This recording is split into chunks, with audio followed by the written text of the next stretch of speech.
Nettoyer les océans, c'est le projet fou qu'un jeune Hollandais surdoué de 20 ans s'est lancé il y a 4 ans. Dégoûté par ce qu'il a vu en faisant de la plongée, Boyan Slat a inventé un collecteur pour ramasser les déchets plastiques qui dérivent en mer. Ce n'est encore qu'une image virtuelle, mais il veut implanter une barrière flottante en plein océan. Les déchets vont se retrouver coincés là, avec la force du courant et grâce à la forme et à l'angle. L'idée est simple, profiter des courants circulaires qui ramènent les déchets et placer 2 flotteurs géants de 50 km chacun, arrimés au fond sous-marin. Ce projet a séduit les internautes, grâce à qui il a récolté 2 millions d'euros. Prochaine étape, construire un prototype miniature. Et donc Luc, Et oui, c'est ça qui est bluffant avec ce garçon, parce qu'il il part faire de la plongée en Grèce, il se rend compte qu'il y a plus de plastique au fond de l'eau que de poissons. Donc là, il se dit, il faut faire un truc. Et donc l'idée, alors pour qu'on comprenne bien, hein, donc là, ce qu'il a fait avec ce prototype, c'était juste une expérience avec un boudin de 100 mètres, en fait, sur lequel est relié plus bas un système de filet, comme ça. Vous voyez, on le voit en par transparence ici, ce petit filet.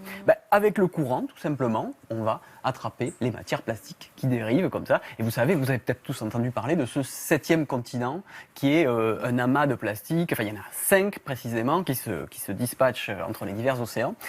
C'est une catastrophe écologique et voilà. c'est le résultat effectivement de tous les emballages de la planète, qui sont tous dans les océans, et donc on parle quand même de 7e continent. Voilà, 5 plaques différentes qui font chacune la moitié de la taille de l'Europe.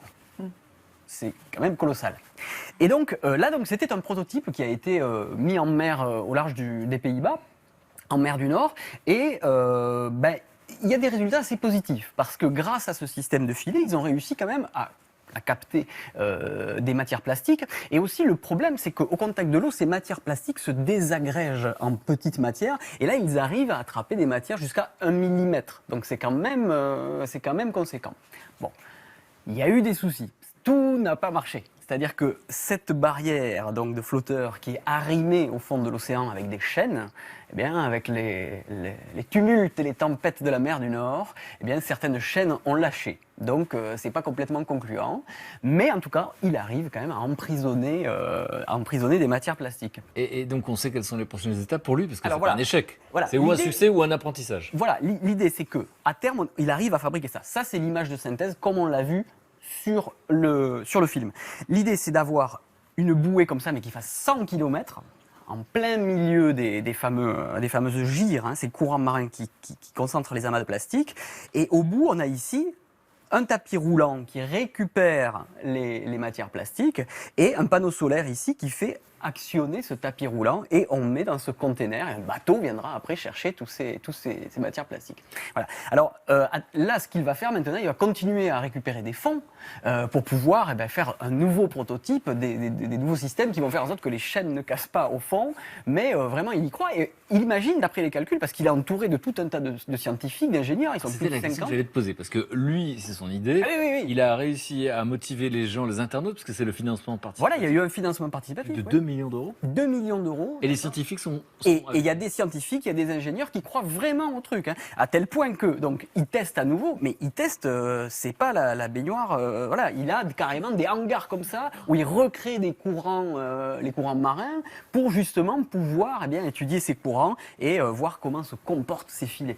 Alors, tout le monde n'est pas d'accord avec ce système. Ça paraît génial comme ça, mais il y a quand même des choses qui posent question. Certains disent, c'est pas comme ça qu'on va faire, parce que les petites particules, il y a des micro-particules, elles passent quand même à travers les filets.